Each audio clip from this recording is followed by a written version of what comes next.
Peace, peace. You know what it is. It's your man SKYZOO Skyzoo, live out the borough. And this is the NBA Exchange with my man Dexter Henry. You know how you doing it, man? Log on, tap in. Let's get into it.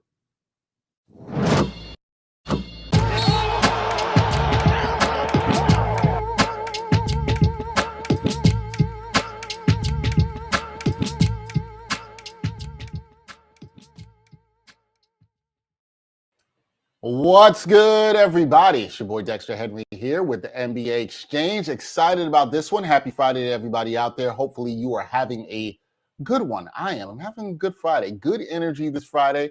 If you see the shirt, you know what it is. NBA Jam. Knicks. We're talking Knicks today. Like I told you guys, we're going to be talking about Knicks on Friday. Now, I know Knicks Nation, it hasn't been that happy times recently. There's been some tough losses. The Knicks have looked real mediocre. We'll see. But as you know, whenever we talk Knicks on this show, okay, I always bring you the best people to talk Knicks, right? And, you know, I'm very well connected with the best people who talk Knicks, even better than myself, and I love talking to them. And today's guest, I'm excited because this is his first time on the show. Although we've done a bunch of content together, he's had me on his show. You've seen him on me with SNY and the New York Post. He's been on with me there. That would be Jonathan Macri. People know him as the dean of Knicks Film School, but he's been great enough to come on and join us and talk some Knicks basketball, and he joins us now. Jonathan, what's up, man? Not putting any pressure on me at all there, Dex. Man, goodness gracious. Look, you gotta give a good intro to the good people, man. You gotta give a good intro. If you don't come to the good people. Intro, to the good people. The bad people just don't come on. That's all. That's too nice. How you doing, bro? I'm doing great. I'm also having a good Friday. It's been, you know, any week where there's a back-to-back, that's a long week for me because those two games in like a 24-hour span, that it takes a lot out of you when you write the newsletter afterwards and everything. But it's been good. I think, you know, it's funny, man. I'm glad you mentioned that because I don't think that people think about with what you do as an independent content creator with stuff around the Knicks. And you do a pregame show, you do a postgame show, both of which are dope. You're writing the newsletter. That's daily, right? Daily newsletter. That's every weekday, yeah. Every weekday. Jonathan is doing this and pumping out the content. And please let's shout out Jonathan because I just saw this on Twitter earlier. Jonathan, his podcast, they just got, sponsored by Chase, which is dope. So salute to you guys getting that Chase money. You know, I like to see that. They have enough, right? Yeah, they got enough. They can spread it around to y'all. We like to see that. I love to see that for the independent content creators. But I think people don't think enough, Jonathan, about how much you guys are working. Pre-game, post-game, like I said, the newsletter, doing all that. I know you're tired, but you love it, right? Like this is something that you love doing, correct? You say like I'm tired. Like the thing.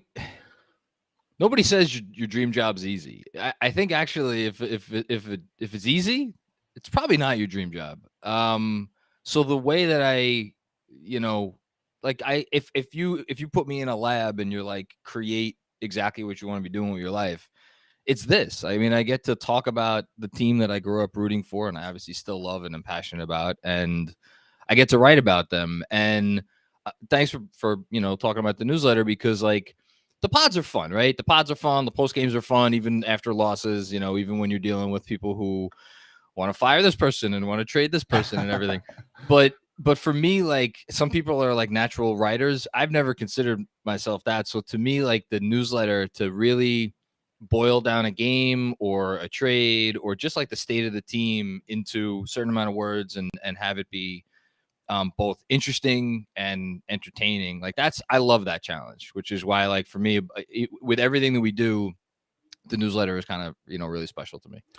Yeah, it's really special. And something that before we get into the Knicks, and there's a lot we can talk about at this point in the season, 22 games in, there's a lot. And you and I have talked about this in segments throughout the season already on SNY and the New York Post. But, you starting Knicks Fan School, I want people to know about the creation and the growth. I talked about your growth, just getting the deal with Chase to sponsor the podcast, which is absolutely dope.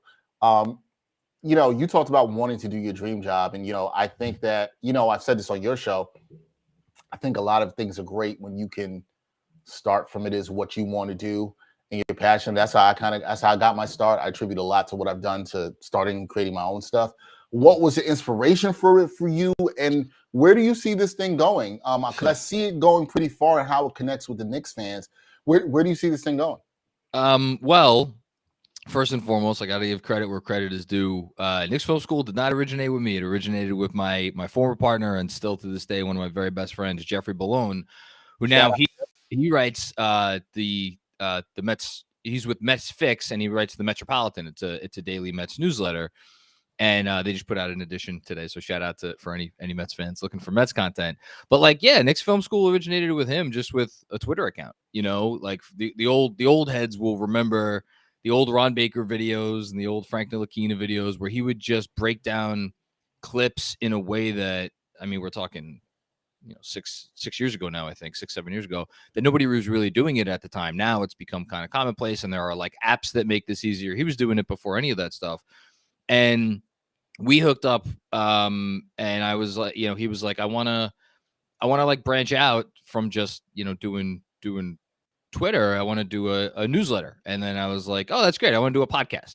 So let's join forces, and we did. And then the podcast kind of took off, and the newsletter. I mean, my goodness, when he first launched it, it was like it really caught on. And then he kind of wanted to move on, and I'm like, you know what? We got this newsletter thing. We got all these subscribers and whatnot. Let me see if I could keep it going.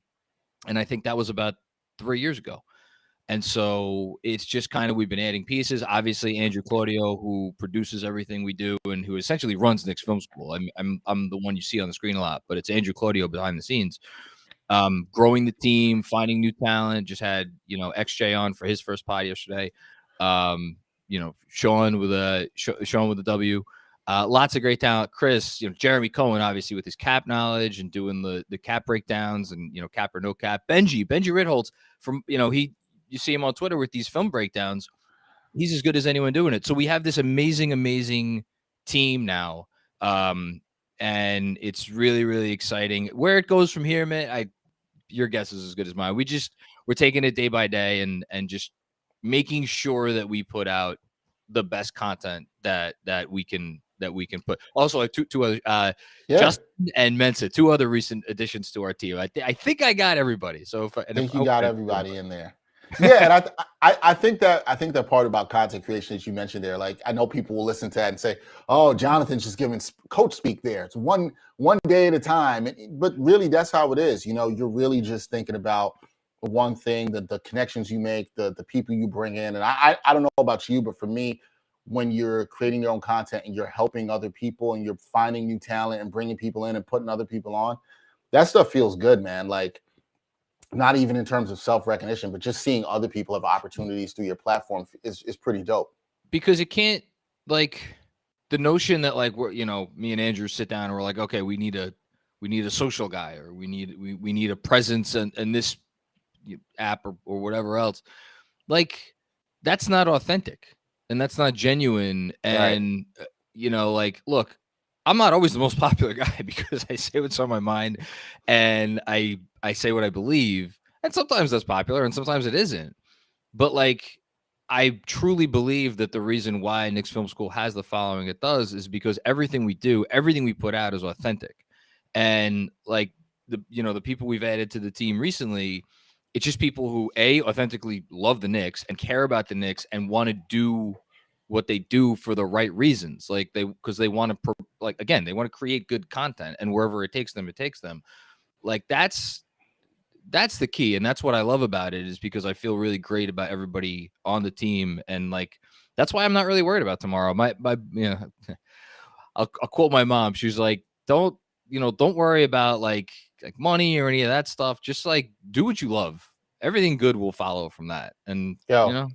That's good advice. Something my mom told me too. And I feel like when you're younger, you don't understand it as much. But as you go through the process of life and doing things and creating content, you realize it makes so much. So, man, I've told you this before. I am beyond thrilled for your success and everything you've gone. Everybody who knows me knows that I support all the independent content creators, especially the ones I really love that were around the Knicks.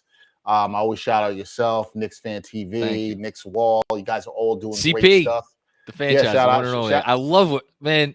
I kind of shout him out because like I gas him up when he's on my show, but like that dude is literally revolutionizing the way fans interact with their team with what he's built with Knicks Fan TV. You know, so like that's why I'm happy. It's not just us, and you could look at, you know, across content creation. There's so much good stuff happening. Yeah, there's so much good stuff, and there's so many good voices out there. And I think that you hit on another good word that I think for me mattered a lot when I look at all of you guys who I like that are doing it out there. You know, the good people that come on the show, Jonathan. That's what I call them, the good people that come on the show. People.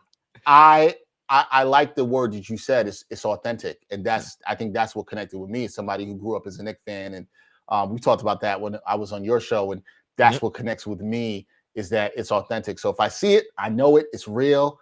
It represents, and you know, we'll grow about that. Okay, not to say we just want to move on and enough about Knicks film school. Nah, that's okay. Let's do it. Good. We got to talk about the team. That's why we got to talk about the team. All right, we'll talk about the team. The New York Knicks. They are 10-12 on the season.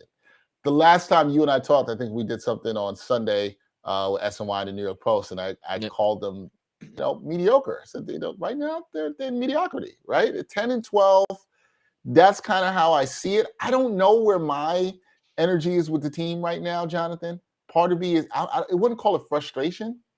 I'm kind of, you know, how do you evaluate this team right now at 10-12? What's the vibes you have about this team right now? What are the vibes?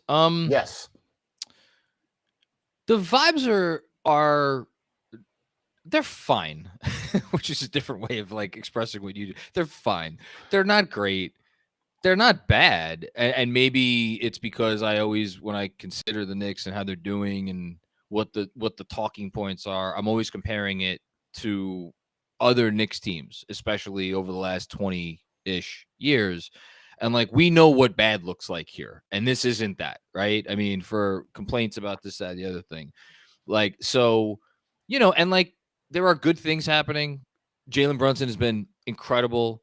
The team, for as much as the defense has been a disaster, the team does compete for the most part, with some very notable exceptions that have worried me and other Knicks fans along the way this season. But like, there's good stuff. It's not perfect, but then again, we knew this team wasn't going to be perfect. I guess when I think about the vibes, it's one thing to be like, well, they're mediocre and we knew they were going to be mediocre. That I agree with. But there are different ways that you can be mediocre.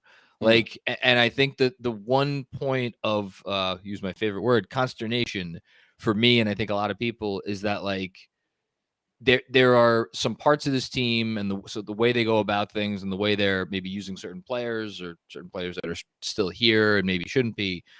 I think it prevents a lot of people from really, really enjoying the good stuff. And that's like the down part of the vibes, you know, for me. Yeah, I would say that. And I think a lot of the talk now around the team is, and we're going to get into this because you can't get away from it, but it's like kind of what's next? What's the next move? And they know that too, I think. The players have to know that. Yeah, and look, the players know from this summer when you had the Donovan Mitchell talks, right? Yep. Especially the young players that were brought up in the trade discussions. They knew it from there. That kind of ways. The team is in the middle. They're 10-12, like you're talking about. I'm in with you. I said, meh, and you're kind of like, yeah, it's just okay, right? And the sky isn't falling, Jonathan. The sky isn't falling for the Knicks. They are not in the worst situation. Their cap situation is not terrible. They have a ton of picks. They do. There is flexibility there.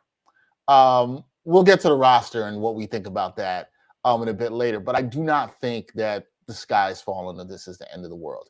No. Are you concerned about what you've seen recently with this team at home? You know, tough losses, right? When you look at Portland last Friday, Memphis on Sunday, we talked right after that. And then, you know, you have Milwaukee the other night in a game that looked like you could have won. Are you concerned about the record at home right now and the way they've been sort of faltering at the end against some, I won't say upper echelon, all of them, but some good teams, quality teams? Yeah, I mean, so the 6 out of 7 losses at home, the teams that they've lost to, and you just said a few of them: the Bucks, the Grizzlies, the Blazers, the Thunder, the Celtics, and the Hawks. And if we could even go a step further and say the only teams that they've beaten at home this year have been Detroit twice, Orlando, and Charlotte, who are 3 of the 5 worst teams in basketball. I think, it's not like any of those losses, with the exception of the Thunder, and the Thunder have been playing pretty good ball, and it was the way they lost. That's really the most concerning one, right? It was the Thunder game, and it was the way they lost the Thunder game. And if you want to also say going back a little ways, the Hawks game, which kind of started this like, oh man, is this not a great? This is this might be a worrisome year. Like the way they lost that game too, where a lot of the Hawks game was reminiscent of last year. The Thunder was just like you give up 145 points. Like those are worrisome. The Bucks game recently, the Grizzlies game recently, like those are really good teams, and you probably shouldn't have beaten those teams. And the fact that you had a chance to beat both those teams at the end, like those were annoying losses. Didn't bother me too much. The Blazers loss falls somewhere in between because again, that was a game that was there for the taking. You didn't really bring it on defense, so like I guess I'm less bothered by the home part of it than other people because let's be real, Dex, like this team hasn't had a real home court advantage since the 90s. If we're just being straight, and like a lot of people have talked about it, guys get excited to come into the Garden and they want to perform, and like that still happens, and it's gonna take a very, very good team to really establish home court advantage, and I don't, this is not that sort of team. No, I completely agree. That's a great point about them not having that home court advantage since that time. And like you said, it takes a team that the fans are really behind. I think the fans were excited 2 seasons ago when the team made the playoffs. We saw the energy at MSG, and I was in the building for that, and it was crazy. But it's not the same as having that consistent team the way it was in the 90s that you and I grew up with, where you could tell the fans were behind them every night. So yeah, I agree with you about those home losses, right? And I agree that Portland loss felt somewhere in between there for me, where I wasn't terribly annoyed about Memphis or terribly annoyed about the Bucks. But when I look at those games, Jonathan, I look at those and how they ended up at the end. And I say, man, they just don't have that guy. They just don't have that dude that can close, right? Like, at least from what I see. So my question to you here, is there a player on the Knicks roster that can be a star right now? When you look at this roster, is there a guy you believe in? I think a lot of people want it to be RJ, and we'll get to our concerns about him, but is there a guy that can be a star? Is the star not here yet? How do I answer this? I think it depends on what your definition of a star is. I think Jalen Brunson in some ways is already a star.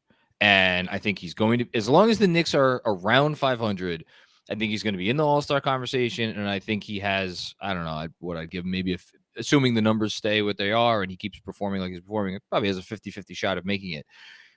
If you make an All-Star team, does that make you a star? Yeah.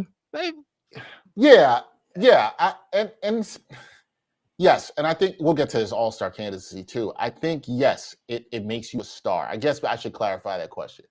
Yeah, I'm jumping ahead to that. No. And I'm glad that you asked that specifically, because I think people sometimes don't understand like the tiers of stars that there are, right? Like I think there's tiers to this. Is he? Go ahead. No. Go ahead. What are you going to say? I'm just came like. To me, a star in the NBA, the way the game is played today, is a guy who could basically create points, right? He could create points for himself. He could create points for his teammates. That is, I think, the first line of a star. Are there slight variations of that? Like, obviously, you have Rudy Gobert, Draymond Green, although Draymond Green does create points, even though he doesn't score points. So, like, there are slight variations, but it's like, can you get your shot and can you make your shot when you're creating it for yourself more often than not? And then the last ingredient is, are you still playing for others? Are you still making other people better, even when by your own self-creation? I think Jalen Brunson does all of that.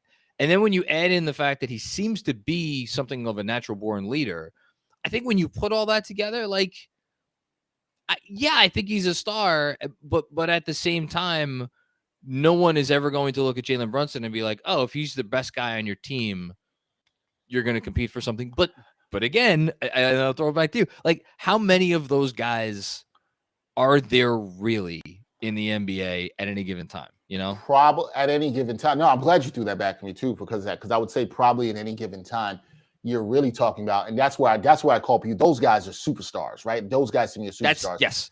You're talking about three to five of those guys in the league at any given time, and it's generally most times closer to three, okay, than it is five of those at any time. And I call those guys, they're difference makers. They can close. You put the ball in their hands, you're very confident they're going to close. Now, I think, and I would love for you to talk more about this too, I think you're confident with the ball in Jalen Brunson's hands. Oh, yeah. The problem is, and I felt this in the Memphis game in particular, the problem is, are you confident in anybody else helping him close, right? Like, and I see your face there, and it's probably no. And I that's how I feel. I'm not necessarily confident in that. Listen, I'll throw him a bone before we probably say some nice things about him. RJ Barrett has, not this year. This year he's like shooting some ungodly number in clutch situations. He's shooting like 20-something%. Over the course of his career, RJ Barrett has made some big shots. I'm not just talking about the Boston shot. Like, he does have a tendency to do pretty well at the end of close games, but he is not the guy that you want creating offense for you. Do I trust him to, attack a closeout in a big spot and, like, stay within himself and make a tough shot around the rim? Maybe, like that. Like, but do I necessarily think this team has the surrounding pieces? And the other part of it that's tough with Brunson, and this gets into like more the nitty gritty of the roster construction, is the one part of his game that he doesn't have, and this is tough for a guard to be built this way in 2022, is he's not a threat to pull up from deep, with the game on the line, which a lot of your star guards, they could do that. That's not what Jalen Brunson wants to do, even though he has done it a few times this year late in games, but that's not what he prefers to do. He wants to go in the paint. And so the necessity of having those guys who can knock down a big three when they get the ball kicked out to them, like, you need that, like Grayson Allen did, a couple of nights ago. Yeah. And then, I think Quentin Grimes could be that player, but we got to, see a little bit more from him. Yeah, we got to see a little bit more from him on that. You mentioned RJ. Look, we can keep it a buck here.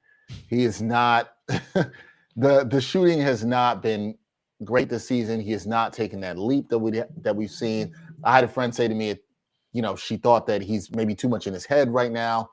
Maybe that's a possibility. I could see that, especially after getting the contract. We know he was sick for a while too. I also want to give him some grace on that as well too. Where's your concern level with him in terms of his development?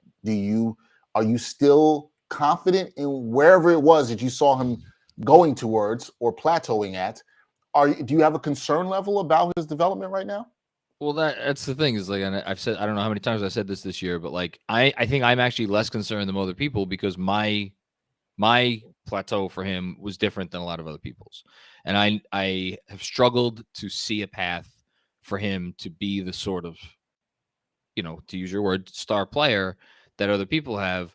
So, and like, I mentioned this recently, for all of his shooting struggles this year, you look at his points per shot attempt, you look at his true shooting percentage, they're pretty much the same as they were last year. It's a hair down, but it's not that different.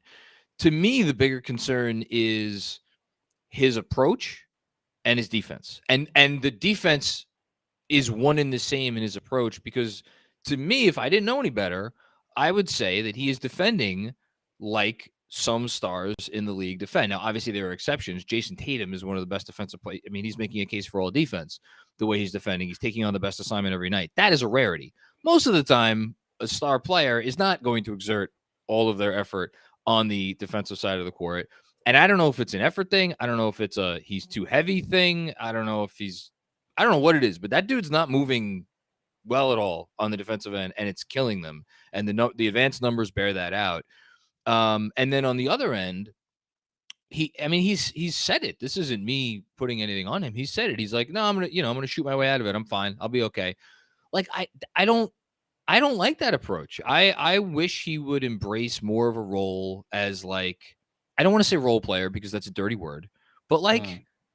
just do whatever your team needs you to do. And if that means if you don't have it on a given night or a given week or a given 2 weeks, try to go get 10 assists, try to go get a dozen rebounds, and he has the skill to do those things, but we haven't seen that because I think in his mind, he is a star.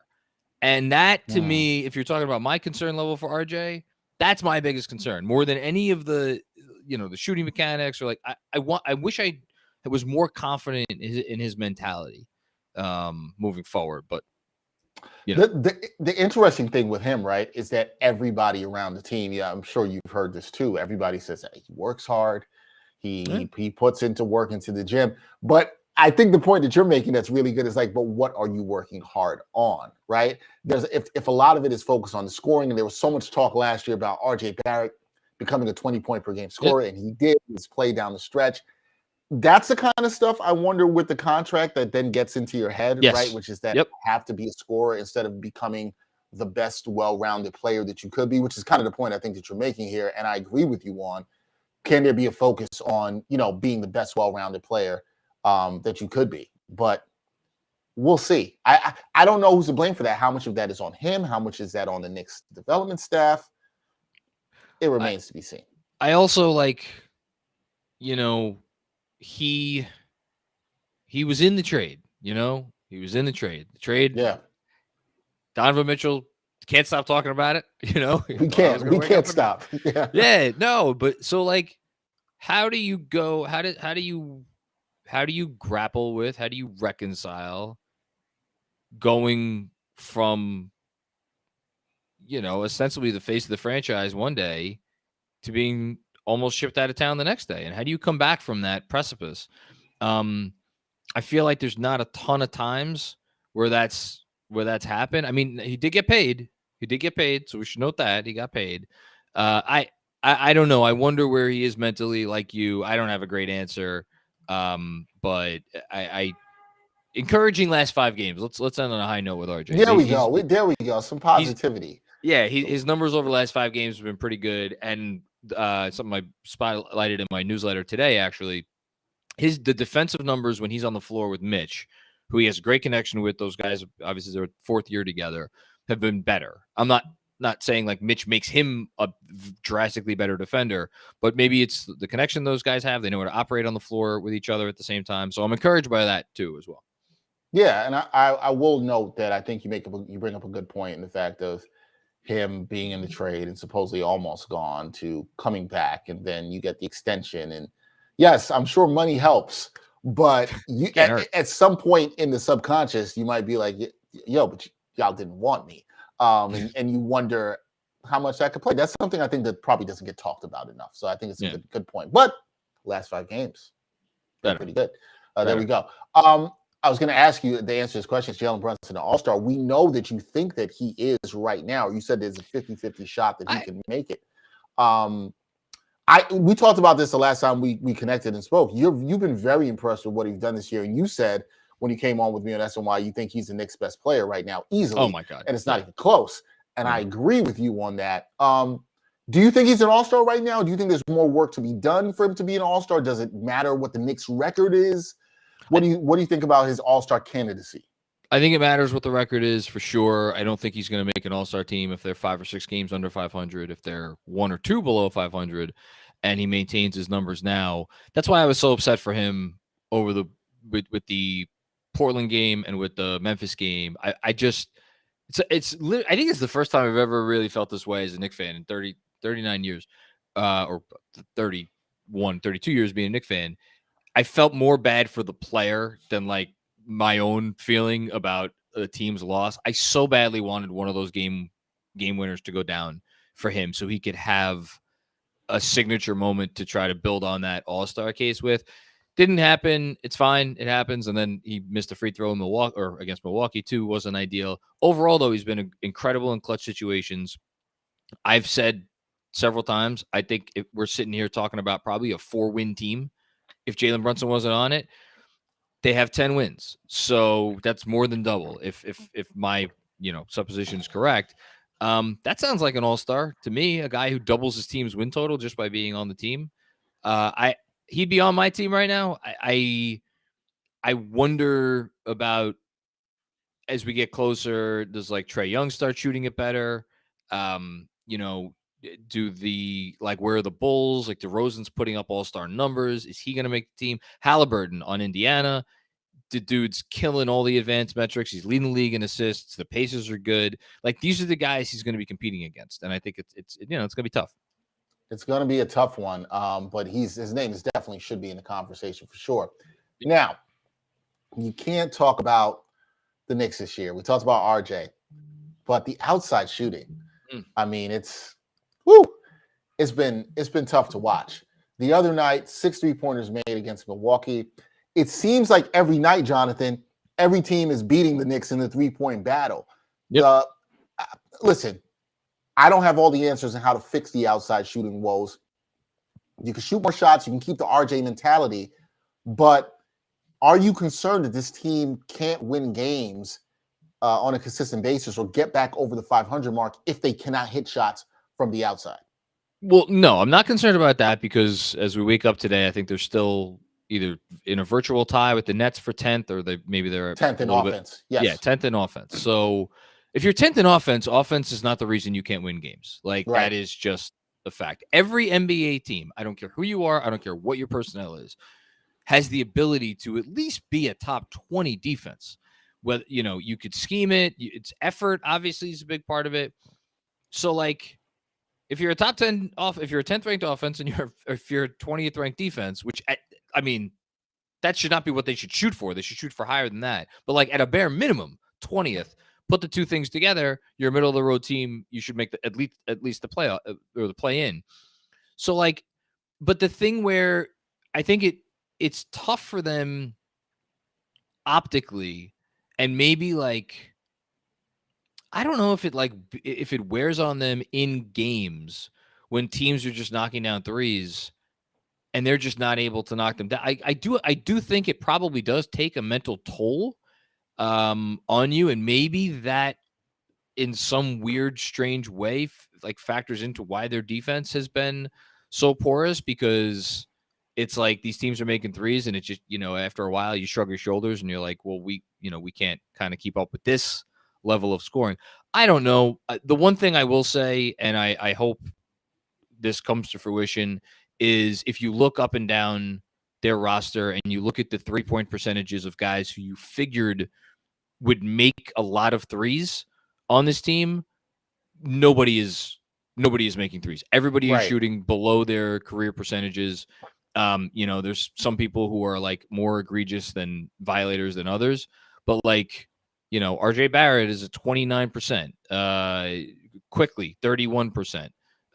Cam Reddish, who's like not a great career shooter, but you figured he'd be better than 32%, which is what he's at right now. Quentin Grimes, 25%. Like, these numbers will go up.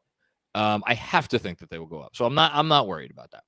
The other thing is Fred Katz of The Athletic, Knicks beat writer for The Athletic. He wrote a good piece yesterday, I thought, about the quality of shots that the Knicks are getting, which was rather interesting too, which speaks actually to the point that you're making, where you're ranked 10th in offense. There are clearly some good things there, although the outside shooting's not there. They are getting quality shots. Yep. They have great offensive rebounding with Hartenstein and Mitchell Robinson, who've done a good job. Emmanuel Quickly is also a really good rebounder / offensive rebounder as well. So there are some good things here. It sounds to me like with you, John, and this is where I am too, the more shocking thing for the Knicks is how not good they've been defensively. You talked about them being 20th in defense, and this is a Tom Thibodeau coach team where defense is generally the staple. What's going on there? I've seen a little bit of regression, as you mentioned earlier, from RJ Barrett on the defensive end. He has not been as good. What are you seeing going on with the defensive woes around the Knickerbockers? I think there's a few ways to answer this question. For one, like, there have been a lot of early season, I'll politely call them miscommunication issues on the defensive end, with pick and roll coverages, with how they guard the three when someone sets a screen, out by the 3-point arc, who's dropping back, who's covering, like, that stuff matters. I think there are just, quite frankly, effort issues with some of these players. And yes, I'm talking about Julius Randle. I don't know how to sugarcoat that. There are lots of times out there where he's just not putting up enough effort, and that could be contesting, getting out, contesting a shot. That could be something as simple as putting your arms up when you're in drop coverage, like very basic stuff. Getting back in transition, things of that nature. So there's that. I mentioned RJ. RJ is supposed to be one of your best wing defenders. He's been their second worst defender, I would say, after Julius Randle. He's getting blown by. His technique is bad. His footwork is bad. Nothing's good with RJ on the defensive end, although again, maybe looked a little bit better the last game or two. And then Mitchell Robinson. And this is actually, I'll transition to something positive. Mitchell Robinson being out made a massive defense. The defensive numbers and the defensive rebounding has a lot to do with this. With with Isaiah Hartenstein as the starting center were atrocious. Absolutely an abomination. They could not stop anyone when he was the starting center. With Mitchell Robinson on the floor, it's better, and they've been about 4 points per 100 possessions better with him on the floor this year on defense than with him not. And also the return of Quentin Grimes. A fun little quirky stack. Shout out to Cleaning the Glass. Has all great on-off metrics. The Knicks are giving up, I looked this up earlier today, about 5% fewer offensive rebounds to opposing teams with Quentin Grimes on the floor. That number ranks in the 91st percentile league wide. And that makes a lot of sense because when you have Quentin Grimes guarding the point of attack, which he is a lot of the time now, that opens up opportunities for RJ Barrett, or if someone else is on the floor besides Barrett, to come get those weak side rebounds, as opposed to Jalen Brunson, because Jalen Brunson's now not down there. It's like the trickle down effect of not having RJ Barrett try to guard the point of attack. So Grimes coming back is a big one. Mitch being back is a big one. I'm oddly not concerned about defense. That might sound crazy for a team that's ranked whatever they are ranked in defense. I think we've seen this the last 2 years, because even 2 years ago, the season they finished fourth in defense, they did not start out at that level. They got better and better as the year went on. Last year, same thing. They started out horrendously. I know there were some personnel changes, but they got better as the year went on. They were the best defense in the league after the All-Star break last year. I think it will get better. I don't know how much better it will get, though. Yeah, it'll be interesting to see. That's a great point. They did get better even 2 years ago. You're right. They started trending actually very well after January. And sometimes this thing is a process. I know we're at the quarter mark of the season. Everybody, I've been guilty of doing this, and we've been doing it all week. Everybody wants to evaluate everything at this point. I think it's a good time to evaluate things, but still a process, right? Okay. This, I think, is a fun part of the show. Let's do at it. least a somewhat fun part. Everybody, listen, I see you guys take the comments and the calls and the questions on, on Knicks Film School. I see you guys in the pre and post game show. Everybody's got an idea about how to fix the roster. Everybody thinks they can be a GM. Everybody thinks they can coach. Some people want to get rid of Tibbs. I think that's ridiculous. But, it is what it is. If you could fix this roster, Jonathan, if you trade something, it could be a coaching maneuver. Whatever, it could be a combination of all. What would you do to fix this Knicks roster right now if you had the power? Dolan gave you the keys. Let's go, John. Oh, Jesus. That's a scary thought. I'd give out more press credentials. That's for starters. Oh, well, thank you for being one of the people that there's some Knicks fans who seem to think that doesn't matter, but it does matter. But thank you. Yeah, we don't have to talk about that. Yes. And I'm not exactly an impartial observer where that's concerned, just to be keeping it 100. Anyway, Fair. What would I do? I mean, again, I'm a broken record at this point. I said it yesterday when I was on with Ian and Steph on the putback. I would trade Randle. I would look for the best Randle deal out there, and I would trade Randle. And it's not because I hate Julius Randle. It's not because I think Julius Randle's a bad player. He's a very good player. And it's not because I don't think Julius Randle could play an important role on a winning team. I think he can. That role is never going to be here with the Knicks because there is too much history, recent history of him being a certain type of player for this organization, and he still is. When you finish 8th in MVP voting and when you make second team All NBA for a franchise, you are never going to be relegated to be something essentially a role player or a role-ish player. And that's what he needs to be in the league today. He needs to be a 25-minute, maybe a 30-minute a game guy if we're really pushing it, but I think closer to 25, playing small ball 5 half the time against opposing backups where he just has unfettered room to work. Maybe he could do some, he could do his jab steps or whatever else he wants to do with the offense. And he is forced because there's no sacred cows anymore, right? If he's on some other franchise, he's just he's lower down the totem pole. He's going to be forced to defend and forced to give maximum effort on defense, which is not happening here. Some people think firing Tibbs is going to make Julius Randle try on defense. Look, maybe we'll find out. I don't believe it. So I would get rid of Randle for that reason. And the reason I would get rid of him is because I do think you are fundamentally blocked from becoming a modern, functional, normal NBA team in terms of how you operate on both ends of the court if he continues to play a prominent role for you. And the other part of it, why I think it's a good move, if you could do it, is because it opens up the door to see what a lot of these other guys do. Not only Obi Toppin, right? But also getting that 25, 26, 27 usage rate out of the equation will, by definition, put the onus on some of these other guys to see what they can produce. RJ Barrett, Cam Reddish, Emmanuel Quickley, all of these guys. And then you could start to get to what I think has to be the finish line at this point, which is this. And I'll end here. We learned this summer that the notion of trying to trade for a star player and still have enough left over to trade for another star player is probably not realistic if we're just keeping it 100. Yeah, I don't think it is. Yeah. So why don't we get to a place where you see like, hey, maybe we could be one star away. If like Brunson continues going on this ascent, if a couple of these other pieces here, get a little bit better, maybe RJ is in that conversation. Maybe RJ shows himself to be something better than he's shown this year. And then all of a sudden you're looking at it and you're like, well, now we could trade all of the picks and maybe like one young player for the right number one guy. Because like it or not, that's the only path that they could take right now, because Ian reported 2 days ago, they're not tanking. That's not going to happen. Right. Free agency is going to be dead until 2025. So there is no other path. You might as well try to just do that path as well as possible.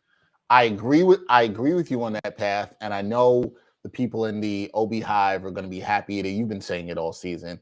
Oh, yeah, well, this brings up stuff for Obi. I'm with you, though. It's not just about Obi. It opens up a lot more minutes and opportunities for other people. The other thing I would say, too, is, and this is something I've been saying, and you and I were texting about this because we were talking about what could they do, what kind of moves could they actually make, and we don't know what they would get for Julius Randle. I think that's actually interesting. What could they get for Julius Randle? But I think if, let's say they traded Julius Randle and they got back some role players with fine contracts that don't go past 2024, okay? Let's say they do that. Another way I think is everybody keeps focusing on who's the next star that's currently in the league. Maybe it's the next draft or the draft after that, and you see somebody you identify and you want to move up because you have picks to get it, a young player, you can do it. That's another way of getting it done that I think it shouldn't be ignored. Go ahead. No, it shouldn't be ignored. The reason I like, not that I'm poo-pooing it, but like they tried it with Ivy, and I don't know what Detroit's price which I was. liked. I liked it. I want to say I liked that they tried it. I loved it. But how many times have you seen teams trade out of spots where there's a chance to get what people seem to agree is a special player? And it just does, unless you're trading down to like the Penny Hardaway, Chris Webber. That's unique because those were both looked at as special guys, and there's a couple of those sorts of instances. And then there's instances where the guy that was being traded up for was not looked at as a special player at the time, like Donovan Mitchell, right? Right. It's really tough because if a team has a team is not going to trade what they view as a dollar for, I'll use the old Bill Simmons analogy, for two quarters, 3 dimes and 4 nickels. They're just, that doesn't happen. So the idea of like trading up in the draft and you get your star that way, I'm just leery of that as like a plan. I'm not saying don't do it, but you try. I think it's more likely the latter of what you said, right? And I'm not saying going for Ivy last year was a fine plan for me because I was very high on him. But I think it is identifying a guy that you might think could be really good, Sure. a la Donovan Mitchell, somewhere towards the end of the lottery and moving up and trying to steal a guy away there. That's way more likely than moving up into the top 5 or top 3. Yes. That's definitely not happening. I think that's the kind of trade I'm thinking about moving up into the draft. And really what good scouting, identifying a player like that and saying, hey, this is somebody we could take a little gamble on because we think they can, they can work in our system. I think they kicked the tires on doing that with Duarte 2 years ago. Now, I don't know. Chris Duarte doesn't maybe look like he's going to be that player, but like, I don't know. I mean, were they thinking about trying to trade up with Indy for Mathurin? Like Mathurin looks like he's a pretty special player. You know? I wasn't as high on him, but he looks good. He looks really good. You know, Dyson Daniels is looking good, albeit in a different sort of role for the Pelicans. But then there's also like, I hate to bring this up, but like when someone's staring at you in the face at the pick that you're at, make the right pick. Like again, I love Obi Toppin. I'm here for I'm all with the Obi high. Did you were you in the you wanted Halliburton? Were you a Halliburton? No, I'm not gonna sit here. And I was intrigued by the idea of Halliburton. Like I wasn't one of these people who were like, oh, definitely no, he's a connector. He's not a real point guard. I looked at him as like, look, this dude clearly impacts winning. If they feel good enough about taking him, I'm all for it. And I kind of said the same thing about Obi Toppin. I wasn't in love with Obi at the time. I thought he had, the defensive issues worried me. But even like this year, like Jalen Williams just won Rookie of the Month for Oklahoma City. Dude just put up 27 points against, albeit the Spurs, but still. Like that dude was right there. He was taking the 12th pick,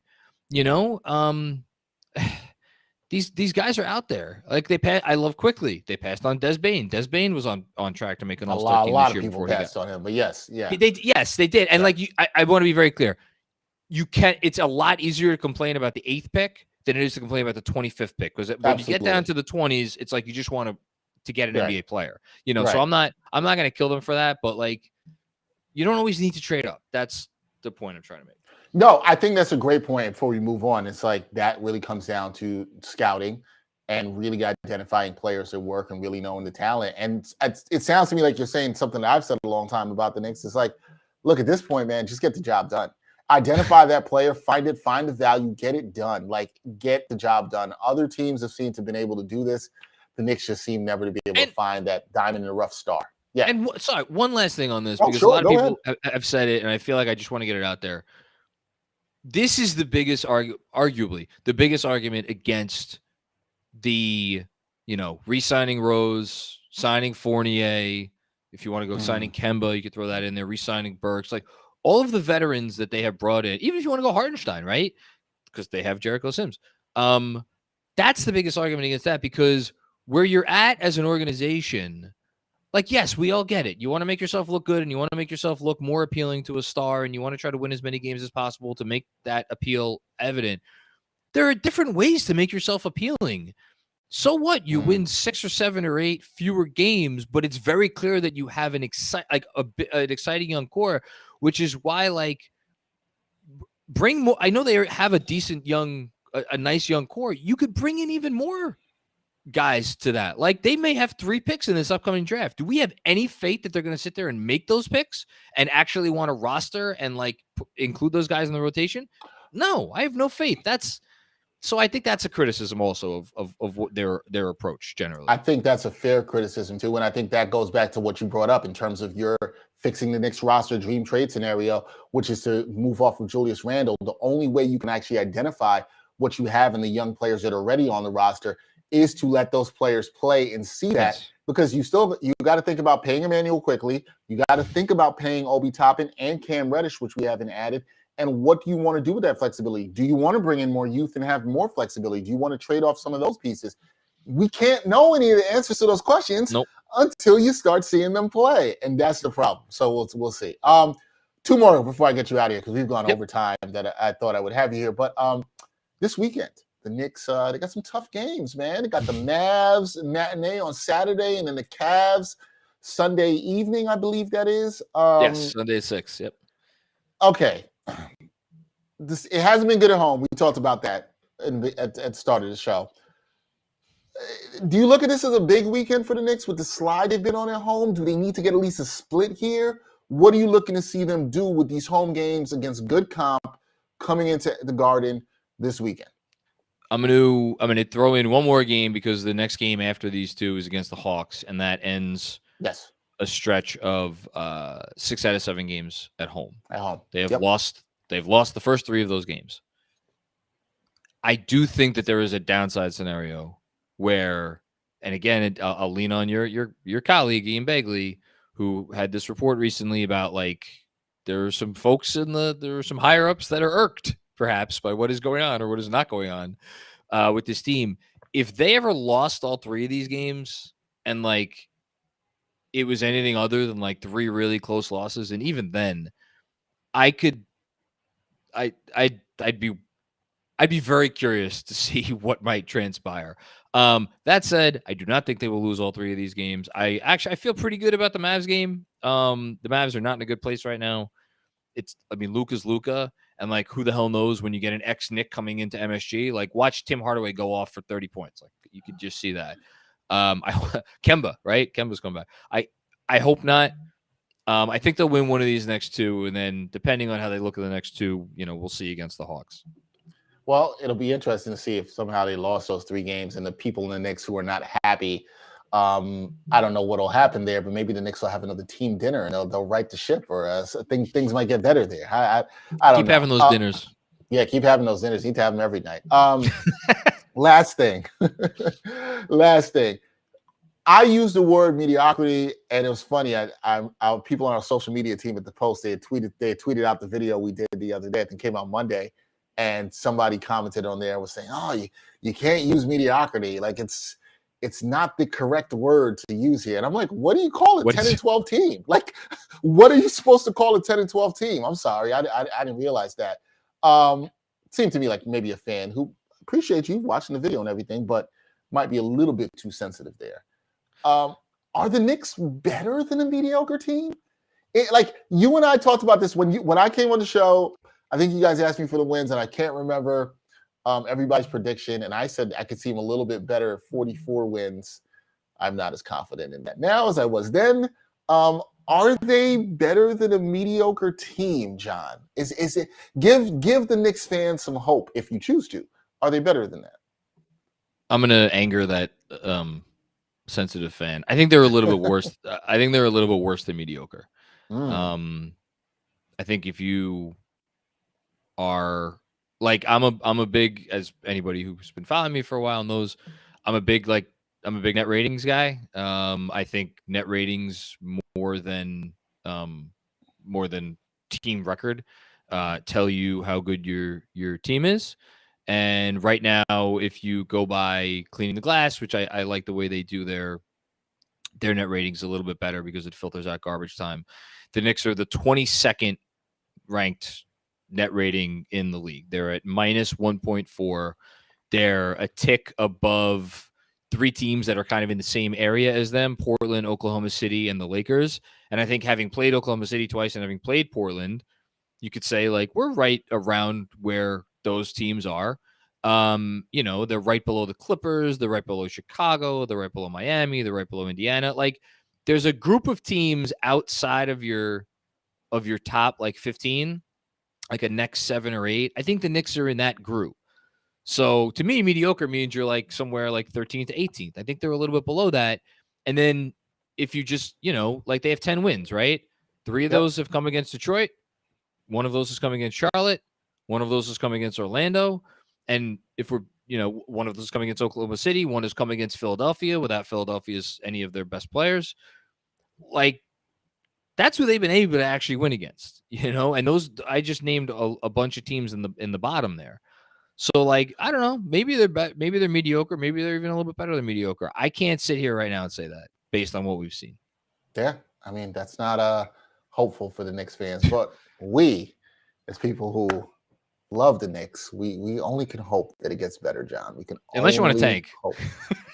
Well, except, Ian, who we trust, is saying they're not tanking, and they're not doing that. They're not doing intentionally. Not intentionally. Not intentionally. Yeah, you're right. But and this is the thing my man Gerard Hector always says all the time. He's like, but what's the plan? And I think that's something we could talk about that another time, but I think that's something Yeah. Knicks fans are trying to figure out, which is what is the plan here? I don't know. We'll see. Great work, Jonathan, is always covering the Knicks. I know we're going to do more. You can see Jonathan on Knicks pregame, postgame show. They do a fantastic job with Knicks Film School. Check out their weekly podcast as well and the newsletter. Sign up for that, y'all. Sign up for the newsletter. It's full of good information. Jonathan, you know I'm proud of you. You know I love your work. I'm a subscriber. I'm a fan. I'm glad you finally get to come on here. We got to have some extended Knicks talk because when we talk on the post, that's why it's very short. So this was nice to have some extended Knicks talk, and we'll do it again soon. I'm very sure of that. And listen, say this about them: they might be mediocre, but they're never boring. There's always something interesting to talk about with the Knicks. That is true. Knicks are never boring, and I'm pretty sure this weekend will be interesting. I won't say exciting. It'll be interesting, to say the least. I'm sure I'll be texting you some happy or angry stuff about the Knicks, but we'll talk soon. Thank you, man, for joining me. Everybody, go give Jonathan a follow. Give the Knicks Film School a follow as well. As I said, they do great stuff. Check them out. And Jonathan, we'll have you back soon on the show. Appreciate you, man. Thank you, my friend. Be well. Anytime, brother. All right, that's Jonathan Macri of Knicks Film School, also known as the Dean. We are going to take a very quick break. We've gone a little bit longer, but the conversation with Jonathan was so good. Couldn't stop that. I'm going to come back and we're going to do our best bets for Friday night, looking around the NBA. No Knicks game tonight, so don't have a chance to bet on them and lose money. But we'll talk about some other teams when we come back on NBA Exchange.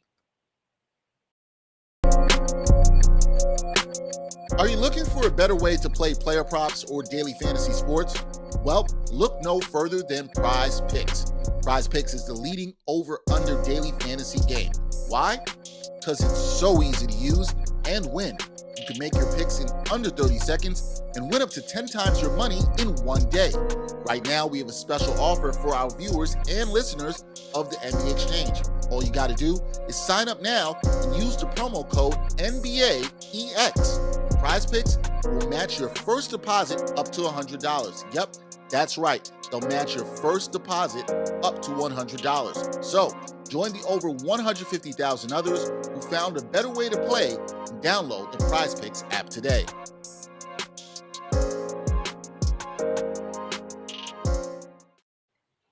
All right, guys. Thank you for sticking in with us, watching. Appreciate everybody who's been watching live in the chat. We see you. Hopefully you enjoyed that conversation with Jonathan Macri. If you got in late, this will be archived. The audio will be up on all digital streaming platforms after, so you can check out that conversation. Look, you know I'm always happy to talk some Knicks basketball. I'm glad we were able to. Hopefully you guys enjoyed that interview. But we're going to talk about these bets around the NBA to try to help you guys win some money. Interestingly, last night there was only one game in the NBA. That was Dallas and Detroit. And you heard Jonathan talk about Dallas, they're not in a good place right now. They've been really up and down. Besides Luka, they lose to Detroit on the road, in which was a terrible loss by them. And they just really couldn't get any separation. They've been really disappointed. And you can really see that they miss Jalen Brunson, who we talked about with the shot creation that he provided and the ability that he had there. But the Knicks will play them on Saturday. That'll be a 12:30 start. That'll be an interesting game. Matinee at the Garden after we watch. A lot of people, I'm sure, will be watching the USA versus the Netherlands in the World Cup. Could tune in right after that. If you're in New York for some Knicks basketball, I'll be tuning into that while at work. But let's get off for the first game of the night. Got the Washington Wizards, 3.5-point favorites versus the Charlotte Hornets. Hornets plus 128 on that money line, and the over-under is 225.5. Now, look, the Wizards, they're quietly not being talked about. They're a bit of a surprise in the Eastern Conference here. And one of the things that's been really interesting is the production that they've been getting. Bradley Beal, who's now come back, had a bout with COVID earlier, has been doing Bradley Beal things. Kristaps Porzingis, I think we've always known this about him. When he's healthy, that's the key. When he's healthy, he can put up buckets. And he's been doing that, having himself a strong season. But the X factor to me for them, they've been playing some good defense. Some of their role players have been coming around. Rui Hachimura, Denby Avdija has been playing well too. Corey Kispert, has even been getting off the bench and actually hitting some threes. That's been impressive. But I think the real key for them and the X factor for them and what I've been very impressed with and watching them is Kyle Kuzma. Kyle Kuzma has been really great, shooting the ball well from the field. He's on a good contract. There have been some talks about trading Kyle Kuzma. I don't know why. He's been a very efficient third player for them and part of their big three, and I'm putting that in air quotes. But I like how the Wizards have been playing. I'm surprised in this game against the Hornets, who are not a good team right now at all. It is only 3.5 points that they're giving the Wizards to be favored by. I like this for the Wizards. I don't care if one of their stars is out. I like the Wizards to win this game. The Wizards have to win the games that they need to. It's on the road down in Charlotte, but I like the Wizards to cover here with the 3.5 points. Wizards defense could be a little bit better. We know the Hornets can still put up a lot of points. So that number 225.5, that's a stay away from me. I like the Wizards in this contest. I like what they're playing. They got some good vibes. And I think as they continue to play well, you'll hear more talk about them. But the Beal and Porzingis pair looking pretty good along with Kuzma, who's been good. Keep your eye on them in terms of betting them against teams. Their team is playing really hard, really competitive. Now, the one downside I think with them looking as we go forward into the season is last year we saw the same thing in a good start for the Wizards, and then they went down. But I think Wes Unseld Jr. has them coached really well, and we'll see. Give me the Wizards covering the 3.5 points tonight. All right, next game, Orlando Magic versus the Cleveland Cavaliers. A lot. If you like the Magic in this one, you can get paid. Plus 407 on the money line for the Magic. Yeah, I ain't touching that. They still got a lot of guys out.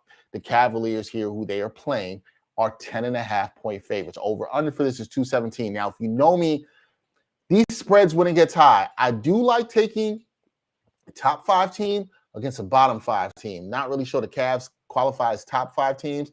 I like those teams to definitely cover and blow teams out, the favorites there. The Cavs are really good.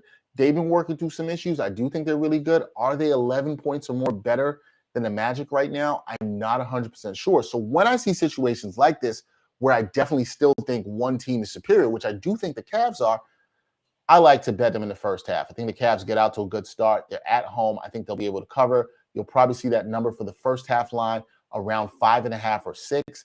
I would check in on that. I like the Cavs to cover that more than they do for the 10.5 for the game. I always get nervous. Teams get on runs. Things happen in garbage time. If it's a blowout, you never know. Don't like it. But I would like that number of 5.5 or 6.5 for the first half for the Cavs to cover. In this game, that would be my play.